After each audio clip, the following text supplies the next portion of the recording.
अरे भाई, लगता है गड़बड़ हो गई। एक सीधी दिल टूटने की कहानी बताने चला था, पर निकला ऐसा किस्सा किस्मत, हिम्मत और अनहोनी से बुना हुआ। चलो, तैयार हो जाओ एक ऐसी कहानी सुनने के लिए जो आम नहीं है। एक बार की बात है, जब राजा विक्रमादित्य बकबक करते भूत बेताल को पीठ पर लाद कर घने सरसराते जंगल से गुजर रहे थे। बेताल ने एक नई कहानी शुरू की।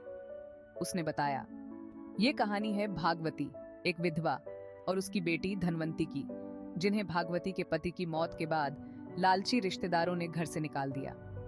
एक नए शहर में पनाह ढूंढते हुए उनका रास्ता एक बंधे हुए चोर से मिला, जो प्यास से तड़प रहा था और पानी मांग रहा था। करुणा से भरी उन्होंने उसकी प्यास बुझाई।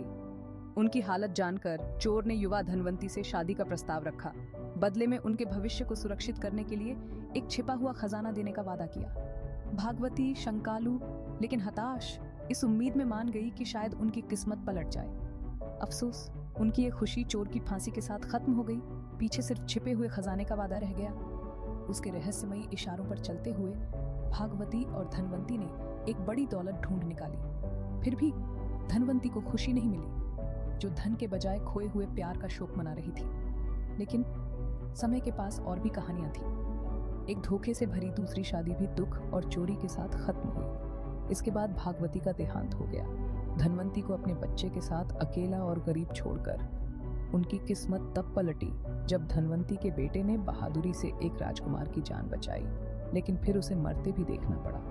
दुखी राजा लड़के की बहादुरी से प्रभावित होकर उसे गोद ले लिया और उसे राजघराने में शामिल कर लिया। नए राजकुमार के रूप में जब वो अपने दिवंगत दादाजी की आत्मा की शांति के लिए कर्मकांड कर रहा था, बेताल रुका और राजा विक्रमादित्य को जीवन के उलझे हुए रिश्तों में सच्चे पितृत्व और सही कर्तव्यों के बारे में एक पहेली से चुनौती दी। राजा विक्रमादित्य के बुद्धिमान उत्तर से प्रसन्न होकर बेताल जंगल में गायब हो गया। राजा को उस कहानी की गूंज के साथ अकेला छोड़ गया, जो किस्मत, कर्तव्य और मुक्ति की खोज को आपस में मिलाती थी।